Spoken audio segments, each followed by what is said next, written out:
여러분, 갈릴리 호수는요, 이스라엘에서 가장 큰 민물 호수가 됩니다. 이 갈릴리 호수는요, 해저 214m 아래에 위치한, 바다 수면보다 214m 아래에 위치한, 어떻게 보면 지구에서 두 번째로 낮은 곳에 위치한 호수가 이 갈릴리 호수입니다. 여러분, 첫 번째 호수하게 된다면 우리가 사해바다를 얘기하는데, 이 사해바다는 이 갈릴리 호수보다 무려 배나 더 깊은 해수면보다 400m 아래에 있는 호수가 사해바다입니다. 이 갈릴리 넓이는요, 166평방미터라고 하고요. 갈릴리 바다의 최고의 깊은 수심이 43m라고 합니다. 43m라고 하는데요. 이 호수는 이스라엘에게서 굉장히 소중한 호수입니다. 수자원으로서도 중요성이 굉장히 크고요. 어부들에게는 생명샘과 같은 곳이고요. 그리고 이 갈릴리 호수를 중심으로 도시들이 많이 형성이 여러분 되어 있습니다. 그리고 관광지로도 유명한 데가 바로 이 갈릴리 호수입니다. 이 갈릴리 호수는요, 정치, 경제, 사회, 군사 등 다방면으로 중요한 데가 여러분 바로 이 갈릴리 호수가 됩니다. 1967년 잘 아시는 6.1전쟁이 빵 터집니다. 6.1전쟁이 터졌는데 이스라엘이 바로 이 갈릴리 호수 동쪽에 있는 언덕을 차지합니다. 동쪽에 높은 언덕을 차지하는데 그걸 갖다가 우리가 흔히 골란 고원이다 또는 시리아 고원이라고 여러분 그렇게 부릅니다. 아직도 세계는요, 유엔도 그렇고 이스라엘이 거기를 불법 점령하고 있다고 그렇게 얘기를 여러분 하고 있습니다. 며칠 전에 미국의 트럼프 대통령이 이 골란 구원은 바로 이스라엘이 주권이 있다 이렇게 선언한 바가 있습니다.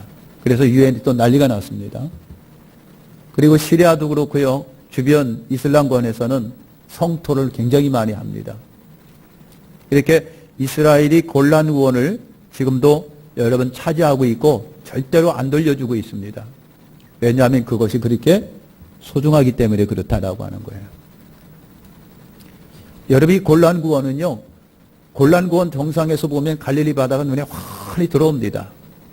그 골란 구원이 옛날에 누구 땅이냐면 지금의 시리아 땅입니다. 시리아는 미안하게도 이스라엘과 원수 나라입니다. 그러니 그 구원을 갖다가 절대로 이스라엘이 시리아한테 안 돌려주죠. 왜냐하면 그 시리아 골란 구원은요, 골란 구원은 여러분 군사적으로도 굉장히 중요한 요새와 같은 데가 골란 구원입니다. 만약에 시리아가 골란 구원을 자기 땅으로 주장해서 점령해버리고 한다면요, 그러면 시리아 적군은요, 산 아래서 산으로 해서 아래로 이렇게 쳐다보면 이스라엘 전 영토가 다 보여요. 그리고 호수가 다 보입니다. 그러니까 여러분 정말 전략적으로도 중요한 곳이 바로 이 골란 구원입니다. 시리아 구원입니다. 그러니 이스라엘이 그때 점령한 이후로 누가 뭐래도 그 땅을 시리아한테 돌려주지를 않습니다. 왜냐하면 자기들의 생명과도 같기 때문에 여러분 그렇다라고 하는 겁니다. 여러분, 제2차 중동전쟁이 일어났습니다. 그때 이스라엘이 이집트의 시나이 반도를, 그 조그만 나라가 거대한 이집트 시나이 반도를 다 차지합니다. 다 차지했습니다. 그런데 이스라엘이 그 시리아 반도를 다 돌려줍니다.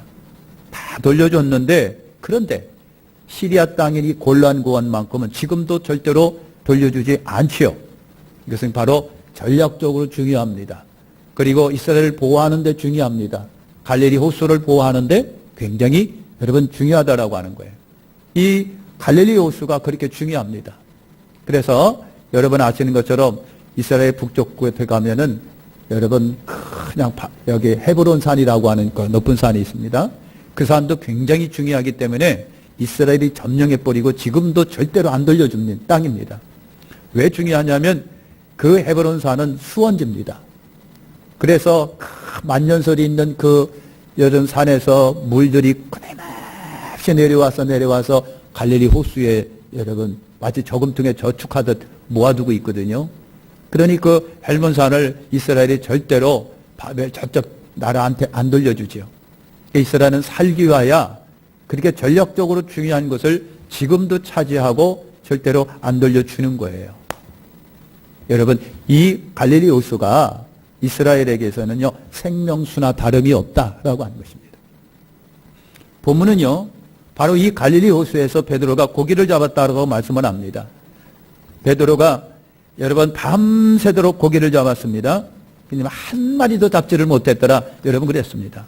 그래서 허탈하게 아침을 맞이하고 그래서 철수에서 그물을 씻고 있었는데 그때 많은 무리와 예수님이 여러분 다가오십니다. 그리고 배를 빌립니다. 그게 바로 베드로의 배입니다.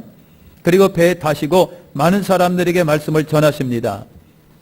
그런 다음에 예수님께서 베드로에게 깊은 데로 가서 그물을 내려 고기를 잡으라 이런 말씀을 합니다. 베드로는요 밤새도록 수고했는데 고기 한 마리 못 잡았다고 그랬습니다. 예수님께서 자기 배에 타셔서 수많은 사람에게 말씀을 전하실 때에 아마 그물을 씻으면서 예수님의 말씀을 들으셨을 겁니다. 그리고 보상이라도 하시는 듯 예수님께서 깊은 데로 가서 그물을 내려 고기를 잡으라 그랬습니다. 그때 베드로가 한 말이 그겁니다. 선생님이요, 우리 밤이 맞도록 수고를 했을 때 얻은 것이 없지만은 말씀에 의지하여 내가 그물을 내리리이다 라고 그랬습니다. 그리고 깊은 데 가서 그물을 내렸습니다. 그랬더니 놀라운 일이 벌어지게 됩니다. 밤새도록 수고해서 고기 한 마리 못 잡았던 이 베드로의 배에 엄청난 수의 고기가 잡히는 기적이 일어납니다. 자기 배가 감당이 못해서 옆에 있는 배들이 도와주어서 겨우겨우 그 그물을 끌어올릴 수가 여러분 있었습니다. 그때 베드로가 예수님을 감히 똑바로 쳐다볼 수가 없었습니다. 그리고 주님 발 앞에 꿇어 엎드려서 말을 합니다. 주여 나를 떠나소서 내가 죄인입니다 그랬어요. 내가 죄인입니다 그랬습니다. 그 후로 베드로는 예수님을 따라 제자가 됐다라고 하는 것을 알 수가 있습니다. 여러분, 베드로는 전통 방법대로 늘 하던 대로 자기들의 조상이 하던 대로 내가 그동안에 했던 대로 그 방법대로 고기 잡는 방법대로 이제까지 그물을 내려서 고기를 잡아왔습니다. 적당히 낮은 곳에서 그물을 내려 잡았고 낮보다는 밤이 더 많이 잡히기 때문에 밤에 여러분 그물을 내려서 고기를 이제까지 잡아왔습니다. 그런데 예수님께서 베드로에게 하신 말씀이 그겁니다. 깊은 데로 가서 그물을 내려 고기를 잡아라. 여러분 그렇게 말씀을 하고 계시는 것을 우리가 봅니다. 사랑하는 성도 여러분, 오늘 예수님께서 깊은 데 가서 그물을 내려 고기를 잡으라고 하는 이 말씀이 우리에게 주시는 의미는 뭘까라고 하는 거예요. 예수님께서는 베드로가 이제까지 전통 방법대로 이제까지 상식대로 내가 이제까지 해왔던 경험대로 그래서 그물을 내렸는데 한 마리도 못 잡았는데 그런데 예수님은요 방법이 여러분 반대로다가 깊은 데로 내려가서 그물을 내려 고기를 잡으라라고 하셨으니 그 의미가 뭘까라고 하는 거예요. 우리가 첫째로 생각할 수 있는 것은요, 베드로에게 아마 그러셨을 거예요. 상식을 초월해보라라고 하는 의미를 주는 것일 겁니다. 베드로야, 네가 이제까지 했던 상식, 이제까지 했던 경험, 이제까지 했던 수많은 방법들을 한번 벗어나봐 라고 하셨을 수도 있다라고 하는 겁니다. 여러분, 사람의 상식은요 풍성한 경험을 기초로 합니다. 많은 사람이 해보고 이거구나라고 해서 그것이 고정화됩니다. 그것이 우리 인간들의 삶의 중요한 수단이 되는 상식이고 방법이 됩니다. 여러분, 갈릴리 호수는요 속을 볼 수 있도록 맑은 데다가 굉장히 깊습니다.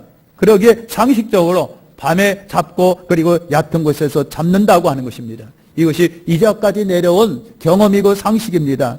그러기에 이 상식대로 베드로도 이제까지 여러분 고기를 잡으며 생활을 해왔습니다. 그런데 예수님은 반대로 낮은 데다가 그것도 깊은 데로 가서 그물을 내려 고기를 잡으라고 말을 합니다.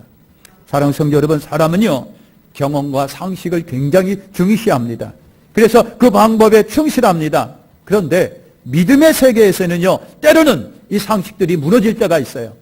믿음의 세계에서는요 내가 이제까지 해왔던 인간적 수단이다, 인간적 방법이고 상식이고 경험이 초월될 때가 있는 것이 믿음의 세계라고 하는 거 아시길 바랍니다. 사랑하는 성도 여러분, 믿음은요 경험과 이성을 초월한다라고 하는 거 아시기를 축원합니다. 경험과 이성은 믿음이 아니라고 하는 거예요. 여러분, 예수님은 경험과 이성을 초월하여 말씀하셨습니다. 베드로는 그 예수님의 말씀에 순종했습니다. 거기에 놀라운 기적과 축복이 여러분 따라왔던 것을 기억하시길 축원합니다. 사랑하는 성도 여러분, 1979년도에 여러분 물리학상을 받은 사람이 있는데 파키스탄의 압두스 살람이라고 하는 분입니다. 물리학상을 여러 번 받았습니다. 그런 노벨상을 받으면서 깊은 소감을 그렇게 얘기했습니다. 나는 하나님께 굉장히 감사를 드립니다. 왜냐하면은 나같이 미천한 사람에게 하나님이 만들어 놓으신 오미한 진리의 일부분을 부분을 볼 수 있는 눈을 주셨으니 감사합니다. 그랬어요. 사랑하는 성도 여러분, 하나님이 이루어놓으신 이 세계는요 엄청납니다. 상상을 초월합니다. 우리가 알아볼 수 없는 놀라운 세계가 있습니다. 그런데 이 물리학 노벨상을 받은 이분은요 그랬어요. 하나님이 만들어 놓으신 오미한 진리의 이 부분이 조금을 내가 볼 수 있게 된 것을 감사합니다. 나는 그것 때문에 상을 받았습니다.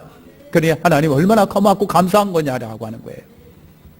우리나라에도 물리학자 하게 되면 정근보 박사가 여러 분 있습니다. 굉장히 믿음이 독실합니다. 훌륭한 믿음을 갖고 있는 분이에요. 이분도 많은 아픔과 시련 속에 주님을 만난 분입니다. 그리고 지금도 깊은 믿음의 세계를 가지고 있는 분이에요. 그분이 물리학자로서 그런 말을 합니다. 현대 과학을 연구하면 연구할수록 나는 삼라만상을 원격 조종하고 있는 하나님의 보이지 않는 손을 보게 됩니다. 그랬어요. 여러분, 오늘 우리들이 내 몸도 그렇고요, 우리 주변도 그렇고 우주도 그렇고요, 모든 물리학적 세계 속에 보면은 상상을 초월하는 오미한 섭리가 있고 기술이 있습니다. 하나님이 아니면 해결할 수 없고 하나님이 아니면 설명할 수 없는 것들이 있는 거예요. 그 오미함을 보면서 여러분 정근모 박사가 한 얘기가 그거예요. 하나님의 보이지 않는 손길을 나는 보게 됩니다. 여러분 그렇습니다. 여러분 깊은 곳의 의미는요, 인간의 상식을 초월해보라라고 하는 그러한 주님의 뜻일 수도 있다라고 하는 거예요. 여러분 우리는 경험의 산물인 상식을 못 벗어나고 늘 답습하며 여러분 살아갑니다. 오히려 하나님도 우리 인간의 모든 상식선에서 역사만 한다라고 그렇게 생각할 수도 있습니다. 그런데 그런 것이 아니에요. 사랑하는 성도 여러분, 하나님은요 오늘 인간의 방법이나 경험이나 상식을 초월하시는 분이에요. 우리가 거기서 매여 있다고 한다면 때로는 우리 하나님께서 거기서 한번 벗어나 보라고 우리에게 요구할 수도 있는 거예요. 신앙의 세계는 믿음의 세계입니다. 여러분 깊은 곳을 그 믿음의 놀라운 세계를 여러분 말하고 있는 겁니다. 하나님의 말씀이 있으면 믿음으로 순종하시는 여러분 되시기를 예수님의 이름으로 축원합니다. 깊은 곳이라고 하는 것은 우리의 경험과 상식과 우리가 이제까지 늘 해왔던 거, 그래서 거기에 고정되어 있고 그래서 그 이상을 못 벗어나고 하나님도 그럴 거라고 생각하는 그 고정된 틀의 생각을 한번 벗어나 봐라. 두 번째가 우리에게 생각할 수 있는 것은요, 안 보이는 것도 한번 관심 좀 가져보라라고 하는 거예요. 안 보이는 것도 관심 가져보라. 여러분 보이는 것만이 전부가 아니라고 하는 거예요. 사랑하는 성도 여러분, 해를 보셨습니다. 달을 보셨습니다. 하늘에 있는 밤하늘에 빛나는 별도 보셨습니다. 그러나 해를 넘어서서 달을 넘어서서 별을 넘어서서 광활한 우주 끝끝에 우주 끝끝을 여러분 보신 적이 있느냐고요? 아무도 없습니다. 사랑하는 성도 여러분, 우리 몸도 그래요. 여러분 몸속에 있는 몸 배 안에 들어있는 것도 못 보셨습니다. 오늘 우리의 세포가 얼마나 소중하고 중요한지도 여러분 알고 있습니다. 그럼에도 불구하고 우리는 그걸 못 봤어요. 사랑하는 성도 여러분, 보이는 것만 전부가 아니라 안 보이는 것도 엄청나다고 하는 거예요. 베드로는요 업으로서 전통적인 방법만 생각했습니다. 그러니까 깊은 곳에 고기가 없을 것이라고 생각을 했습니다. 그리고 밤에 얕은 곳에 고기가 있을 거라고 생각을 했습니다. 그래서 베드로는요 자기의 경험과 상식에 업으로서 충실했습니다. 아버지가 가르쳐준 대로, 그 할아버지가 가르쳐준 대로, 우리 동네 사람들이 하던 그 방법대로 그 방법에 충실했습니다. 이것이 베테랑 어부 베드로의 여러분 실체인 겁니다. 그런데 예수님은요 반대로 깊은 곳에 그물을 내려 고기를 잡으라 그랬거든요. 여러분 베드로는 예수님처럼 깊은 곳을 볼 생각도 안 했습니다.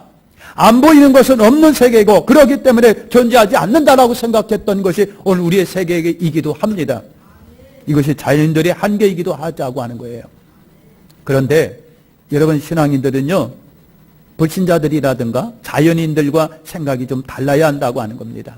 안 보이지만 다른 세계가 있다고 여기고 살으시기를 축원합니다. 얕은 곳만 보는 것이 아니라 깊은 것도 볼 수 있는 안목이 있으시길 축원합니다. 여러분, 신앙인들이 생각이 편협적이지 않는 사람들이라고 합니다. 신앙인들은 협소한 눈을 가진 이들이 아니라고 말합니다. 그러기에 신앙인들은요, 불신자나 자연인보다 앞서 나갑니다. 앞선 생각을 하기에 앞서 나간다라고 하는 거예요. 왜냐하면 여러분, 우리 자연적인 눈은 보는 것만 보지만 믿음의 눈은요, 안 보이는 것도 본다라고 하는 거예요. 하늘의 하나님을 봅니다. 하나님이 존재하고 있는 것을 봅니다. 하나님의 섭리가 자연 가운데 있다라고 하는 걸 봅니다. 그래서 믿음의 사람들은요, 협소한 눈을, 편협한 눈을 가진 사람이 아니라고 합니다. 미래를 보는 눈을 갖고 있습니다. 멀리 바라보는 눈을 갖고 있습니다. 그래서 믿음의 사람들은 긍정적이라고 합니다. 창조적이라고 합니다. 아이디어가 많다라고 합니다. 그러나 자연인이 볼 수 없는 것을 보기 때문에 그렇다라고 하는 거예요. 사랑하는 성도 여러분, 우리나라의 대기업이 세계적으로 유명한 대기업들이 몇 개가 있습니다. 다 많은 것은 아니고요. 삼성 같은 경우는 세계적으로 유명한 기업입니다. 들리는 얘기로는요, 우리나라 삼성은요, 베트남의 모든 경제의 20%인가 30%를 담당한답니다. 엄청난 겁니다. 굉장한 거예요. LG도 있고요. 많은 기업들이 여러분 있습니다. 사장님들도 있고요. 대표이사도 있고요. 이사들도 많이 있어요. 이사들 중에 보면은요, 무슨 기술 담당 이사도 있고요. 무슨 재정 담당 이사도 있고요. 무슨 이사도 있고, 무슨 이사도 있고, 그래요. 근데 그들의 연봉이 만만치가 않습니다. 연봉이 만만치가 않아요. 그러니까 여러분, 어떤 이사들은요, 잘 나가는 이사들은요, 1년 연봉이 90억이 넘는다는 거예요. 상상을 초월하죠. 근데 왜 그런 회사가 여러분 그렇게 엄청난 여러분 90억을 그 사람들에게 줄까? 그죠? 우리가 생각할 때는요, 상무이사 같은 경우는 맨날 술만 먹는 상무이사라고 생각하고 있는 거예요. 그죠? 그런데 그렇지가 않다는 얘기예요. 사랑하는 성도 여러분, 우리가 보기에는 맨날 놀고 먹는 것 같고 아무것도 안 하는 것 같고 그냥 자리에만 앉아 있는 것 같고 말이죠. 명생생만 되는 것 같은데 그렇지가 않다라고 하는 거예요. 예를 들면 여러분 아이디어 내거나 기술 담당 이사라든가 이런 이사들이요, 그들은 남이 보지 못하는 것을 본답니다. 남이 생각하지 못하는 생각을 그들이 여러분 한다는 거예요. 우리가 볼 적에는 전혀 생각도 못했던 거, 그런 것이 있으려니 생각도 못했고 그럼 느끼지도 못했던 것을 기발한 아이디어를 내놓는 거예요. 그거 내놓는 것뿐만 아니라 그것을 계획하고 개발하고 적용해서 제품을 만들어 딱 내놨을 때 대박이 터지면요, 연봉 80억이 문제가 아니는 거예요. 수천억을 벌어들이는 거예요. 그러니까 일생에 그거 두 번만 터지면다고 생각을 해보세요. 상상을 초월하는 수억 엄청난 액수를 벌어들이는데, 그러니까 그런 사람들에게 1년 연봉 90억 100억을 줘도 아깝지 않다는 얘기죠. 여러분, 이런 엄청난 역사가 여러분 있는 겁니다. 왜 그렇게 주느냐? 남들이 모르는 것을 생각하랍니다. 남들이 생각하지 못한 것을 생각해냅니다. 만들어냅니다. 계획해내는 거예요. 내는 거예요. 우리 그냥 생각만 하고 있는데 그 사람들은 생각한 것을 계획합니다. 그리고 상품을 만들어냅니다. 그래서 대박을 터뜨립니다. 수천억을 벌어들입니다. 요즘에 삼성이요, 갤럭시 무슨 폰이라고 그러지? 요새 만드는 거? 더블폰인지 뭔가를 만들어냈어요. 동일하게 중국이 만들어내고요. 또 어디에서도 만들어냈어요. 근데 우리 눈으로 보기에도 삼성이 만들어낸 것이 더 훌륭하구나라고 하는 폴더폰이에요. 이렇게 접는 거. 스마트폰인데 이렇게 접어요. 여러분 상상을 초월합니다. 스마트폰, 우리가 갖고 있는 스마트폰이 액정이 전부 다 유리 같은 거, 다이아몬드 같은 유리로 돼 있는데 그렇게 접어도 괜찮다는 얘기예요. 그런 것을 만들어냈어요. 근데 중국이 만들어낸 것도 있고 삼성이 만들어낸 거 있는데 중국이 만들어낸 건 이상하게 거꾸로 이렇게 이상하게 접혀져 있는데 삼성이 만든 안으로 이렇게 접혀져 가지고 아주 굉장히 멋지게 만들어놨습니다. 누가 그런 머리가 그런 어디에서 나왔을까? 폴더가 여러분 그 액정이 접혀도 안 깨지고 접혀도 상관없는 것을 만들어냈을까라고 하는 거예요. 그러니까 그런 걸 만들어내면 얼마나 거기서 벌어들이는 것이 상상을 초월하게 많습니다. 여러분 핸드폰 전부 다 스마트폰 같은 거 삼성 거 거의 다 갖고 있을 거예요. 특히 여러분 가격이 작지가 않잖아요. 폴더폰 같은 거 120만 원이 넘는답니다. 그걸 갖다가 여러분 100명만 사보세요. 1000명만 사보세요. 2000명, 3000명 사보세요. 전 세계로 번져나가서 사람들이 산다고 생각을 했어요. 상상을 초월하는 돈을 여러분 벌어들이는 거예요. 그러니 그런 걸 개발한 사람한테 억수로 연봉을 줘도 아깝지가 않다는 얘기예요. 여러분, 우리가 못 보는 것을 보고 생각하지 못하는 것을 생각합니다. 우리 주님께서 깊은 데로 나가서 그물을 내려 고기를 잡으라 하고 하셨을 적에는요, 여러분 뭘까? 안 보이는 것도 보라고 하는 얘기겠죠. 여러분 그렇습니다. 오늘 우리는요 보통적으로 다 그래요. 보이는 것에만 초점을 맞추고 있는 거예요. 보이는 것에만 여러분 올인하고 있어요. 그러나 믿음의 사람들은 안 보이는 것도 바라보고 있다라고 하는 거예요. 할렐루야. 여러분 미국보다 소련이 먼저 달에 가신 거 아시잖아요. 미국보다 소련이 먼저 달에 갔습니다. 그래서 소련 우주비행사가 가가린입니다. 가가린이요 우주에 올라가서 소감을 말합니다. 근데 그가 그런 말을 합니다. 내가 우주를 돌아보니까 하나님이 안 계시더라 그랬습니다. 여러분 미국이요 안 되겠다 싶어가지고 그냥 급히 개발을 해가지고 소련 뒤를 이어서 앞으로 11호를 보냈습니다. 거기에 탄 비행사가 여러분 암스트롱과 제임스 윈입니다. 그들이 우주에 올라갔습니다. 그리고 그들이 그런 말을 합니다. 우주 가운데 계시는 하나님의 임재를 우리는 우주 속에서 느낍니다 라고 그랬어요. 똑같은 과학자인데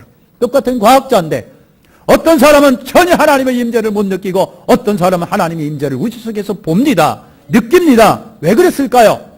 사랑하는 성도 여러분, 어떻게 그런 생각을 하게 됐을까? 여러분 기도의 사람들은요 멀리 보고 깊은 곳을 보는 사람인 걸 믿으시길 바랍니다. 기도한 사람은 안 보이는 곳에서 새 것을 찾아냅니다. 하나님의 지혜는요 사람의 지혜와 달랍니다. 그래서 하나님의 사람은 자연인으로 그리 간과하여 지나친 곳에서 새 것을 찾아냅니다. 새 것을 봅니다. 새 것을 발견해냅니다. 이것이 믿음의 사람이고 신앙인이라고 하는 거예요. 이것이 깊은 데 신앙입니다. 베드로야 깊은 데 가서 그물을 내리라고 하는 것은요 이제부터 네가 안 보던 곳 그리고 안 보이기 때문에 없는 곳, 없다고 생각했던 그곳을 다시 한번 보라라고 하는 말이겠죠. 믿음의 사람들은 믿음이 바로 그런 눈을 갖게 하는 거예요. 예수님의 이름으로 승리자가 되시기를 축원합니다. 또 하나 세 번째 마지막으로 우리가 생각할 것은요. 깊은 데라고 하는 것은 뭘까요? 베드로에게 주님이 그런 말씀을 하신 거예요. 베드로야 더 큰 섭리를 봐라. 더 큰 섭리를 봐라. 할렐루야. 주님이 베드로에게 깊은 데 가서 고기를 잡으라고 하셨어요. 잡으라고 하셨어요. 우리는 그 초점을 거기에 맞춥니다. 못 잡았는데요. 그런데 말씀대로 했는데 고기를 많이 잡았나요? 아이고 할렐루야 하나님 고기를 엄청나게 많이 잡았어요. 그럽니다. 여러분 거기서 초점을 맞추시는 분들이 많아요. 저도 그랬습니다. 고기를 많이 잡았는데 말씀에 순종했더니 고기를 많이 잡았는데 사랑하는 성도 여러분이 고기 잡음보다는 예수님은요 고기 잡는 거 그래서 기적을 통해서 내가 주님이시다라고 하는 것을 보여주려고 하시는 그것보다도 예수님은요 그걸 통해서 베드로를 보고 계신 겁니다. 베드로를 보고 계신 겁니다. 예수님은요 베드로 자체에 꽂혀 있는 거예요. 예수님은 고기 잡는 게 문제가 아니라 지금 여러분 그물 씻고 있는 베드로에게 예수님은 꽂혀 있는 것입니다. 이것이 더 큰 섭리입니다. 예수님의 진짜 의도는 베드로였습니다. 베드로였습니다. 여러분 고기가 아니고 기적이 아니라 여러분 그 고기 잡는 것이 기적이 목적이 아니었습니다. 베드로를 부르시는 것이 예수님의 목적이 있습니다. 베드로야 깊은 데 가서 고기를 닦아라 라고 하셨어요. 예수님은 베드로에게 초점이 있었습니다. 예수님이 고기보다도 더 큰 섭리를 가지고 계셨습니다. 뭐가 없애는 고기보다도 아무것도 아닙니다. 그건 아무것도 아닙니다. 일꾼이 중요합니다. 사람이 중요합니다. 베드로가 중요합니다. 예수님은 베드로에게 초점이 있습니다. 베드로를 잡고 싶었습니다. 베드로를 부르고 싶었습니다.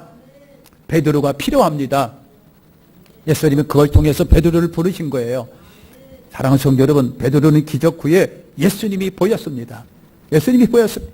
유명한 예수가 아니라 내 영혼을 바라보는 예수. 수많은 기적을 일으키고 수많은 사람에게 인기를 받고 있는 예수님이 아니라 내 영혼을 흔들어 제끼는 예수님을 본 거예요. 그 그래서 베드로가 즉시 예수님 앞에 꿇어엎드립니다. 나는 죄인입니다. 나를 떠나십시오. 내가 죄인입니다. 나를 떠나서요. 영혼이 주님을 대면한 겁니다. 베드로는 즉시 그물을 버려두고요, 예수님을 쫓았습니다. 사랑하는 성도 여러분, 뭐가 목적이었습니까? 고기 잡는 게 목적이 아니라 예수님은 베드로를 부르시는 것이 목적이었습니다. 이것이 하나님의 섭리입니다. 사랑하는 성도 여러분, 우리 일상 속에 하나님의 섭리가 굉장히 많습니다. 하나님의 섭리는요, 때로는 우리 일상에 있는 것을 가지고 다가올 때가 있는 거예요. 그것만 보지 마시고 그 깊은 곳에 하나님의 목적을 보시는 여러분 되시길 축원합니다. 깊은 것을 체험하니까 예수님이 보여집니다. 예수님이 보여집니다. 이것이 깊은 데 신앙입니다. 우리가 잘 알고 있는 여러분 김동수 사장님 아시잖아요. 한국도자기 사장님이시죠. 그분을 아는데 청주에서 처음에 그분은 그릇 장수하셨던 분이랍니다. 그러다가 망해가는 여러분 그 사기 그릇 공장을 인수를 합니다. 만만치가 않아요. 그냥 돈이 얼마나 억수로 들어가는지 그냥 돈 끌어들이고 돈 끌어들이고 하다 보니까요 빚만 늘어납니다. 너무 고통스러운 거예요. 근데요 김동수 사장님이 간증집에 보고 그분이 하는 간증을 보면은요 참 우리가 때로는 어떻게 믿음의 사람들은 어리석을까 그런 생각이 들 정도가 있어요. 뭐가 그러냐면요 빚은 막 늘어납니다. 이자는 막 늘어납니다. 막 돈 달라고 합니다. 그런데도 그 조금씩 번 것 중에 11조는 반드시 떼어놨답니다. 그래서 11조 가지고 그분한테 줘도 빚은 갚을 수 있겠는데 하나님과 약속입니다. 그래서 여러분 11조는 반드시 정확하게 떼어놓고 돈 달라고 그래도 없다고 그랬대요. 하나님께 드리는 11조만큼은 내가 도둑질하지 않겠다. 여러분 그랬다라고 하는 얘기예요. 그래서요 11조는 어김없이 하나님 앞에 내놨습니다. 빚쟁이들이 돈을 달라고 수시를 전화하고 난리를 벽적 비워도 하나님께 11조는 정확하게 여러분 드렸다는 겁니다. 여러분 주문이 밀려가지고요 주일날도 몹시 막 풀가동해야 하는 그런 시간이 오더라도 주일날이면 어김없이 전기 내리고 공장을 딱 중지시키고 주일 성수 여러분 했다는 거 아닙니까? 그렇게 여러분 주일 성수를 그렇게 겸하했대요. 그리고 하나님께 약속을 한 거예요. 하나님 내가 그릇 장수가 됐는데 하나님 내가 그릇 만드는 사람이 됐는데 다음이 중요합니다. 술그릇은 안 만들겠습니다. 그 이후로 술그릇은 안 만들었습니다. 하나님 기도를 했습니다. 하나님 이 빚을 갚게 해주세요. 그래갖고요 1976년에 빚을 다 갚았어요. 이제 하나님 나 죽어도 좋아요. 그리고 이분이 여러분 옷을 정하게 깨끗한 옷을 가 입고 하나님 이제 저 불러도 좋으니까 저 데려가도 좋습니다. 빚 다 갚았으니까요. 그리고 이제 하나님 저 갑니다 하고 밤을 잔 거예요. 하나님 아침에는 못 일어나겠지. 근데 아침에 일어난 거예요. 사랑하는 성도 여러분 그 후부터 하나님이 이 김동수를 축복하기 시작해서 한국 도자기 거대한 기업을 여러분 이뤘다라고 하는 거예요. 하나님과의 약속, 하나님에 대한 신뢰, 하나님에 대한 믿음을 여러분 어떤 한이 있더라도 하나님과의 관계는 깨트리지 않겠다라고 하는 그 철저한 사고가 오늘 여러분 한국 도자기 대기업을 이뤘다라고 하는 거예요. 할렐루야. 더 큰 것을 바라보시는 여러분 되시길 바랍니다. 베드로는요 고기보다도 예수님을 알게 된 것이 축복이에요. 내가 고기를 많이 잡아서 2배 가득 차서 돈 많이 벌었네? 그게 아닙니다. 내가 예수님을 알게 되었다라고 하는 거예요. 예수님을 내가 알게 됐다. 여러분 더 큰 섭리, 더 큰 세계를 여러분 발견한 거예요. 이게 얼마나 축복입니까? 이것을 알아가는 것이 깊은데 신앙입니다. 할렐루야. 마치겠습니다. 오늘 깊은데 그물을 내려라 라고 하는 거예요. 여러분 어떻게 보면요 단순한 주님의 말씀입니다. 그래서 단순히 베드로가 실천했는데 진짜 많은 고기를 잡았습니다. 그러나 깊은 데로 가서 그물을 내려라고 하는 그 주님이 말씀하신 그 말씀의 뒤에 있는 엄청난 의미는 뭘까라고 하는 거예요. 그걸 생각해 보니까 바로 상식을 초월해보라라고 하는 거예요. 늘 이제까지 네가 생각했던 거, 조상 때부터 부모 때서부터 늘 내려왔던 그 고정된 관념들, 상식들, 경험들 이런 거예요. 그 이상 못 벗어나는 거. 사람 다 그러겠지. 하나님도 그 선에서 그렇겠지라고 하는 우리의 이 틀에 있는 배겼던 그 마음, 그 생각을 한번 벗어나 볼 수 있는 거, 이게 믿음인 줄 아시길 축원합니다. 안 보이는 것도 좀 한번 보라고 하는 거예요. 우리는 보는 것만 다라고 생각을 합니다. 그런데 안 보이는 것은 보이는 것보다 더 위대합니다. 더 가치가 있습니다. 더 찬란할 수가 있습니다. 믿음의 세계는 그렇고 영의 세계는 그렇다라고 하는 거예요. 뿐만 아니라 이 사건이 텅텅 터졌어요. 근데 여러분, 우리는요, 터진 거, 고기 많이 잡은 거, 거기에 와 박수 치면서 하나님 놀라워요. 하나님 따봉이에요. 하나님 따봉 복 받았네. 그렇지만은, 그러나 더 큰 섭리를 보라고 하는 거예요. 우리 예수님이 그런 표적과 기적을 일으키신 것은 베드로를 잡기 위해서 그랬습니다. 육신의 눈을 갖고 있던 베드로가 엄청난 하나님의 은혜를 딱 보면서 누구를 봤습니까? 예수님을 봅니다. 진짜 예수님을 봅니다. 우리 주님은 그걸 하기를 바라는 거예요. 생활 속에서, 사건 속에서 올 우리들에게 주님이 요구하는 것은 그 뒤에 예수님을 좀 봤으면 좋겠어 라고 하는 거예요. 예수님을 좀 봤으면 좋겠어. 더 큰 섭리를 보라고 하는 거예요. 여러분, 사랑하는 성도 여러분, 깊은 데 가서 그물을 내리라는 주님의 음성을 여러분 들으시면서 진짜 주님을 만나는 저와 여러분들이 되시기를 예수님의 이름으로 축원합니다. 기도하겠습니다. 하나님 감사합니다. 사랑하시고 자비로우신 주님께 감사드립니다.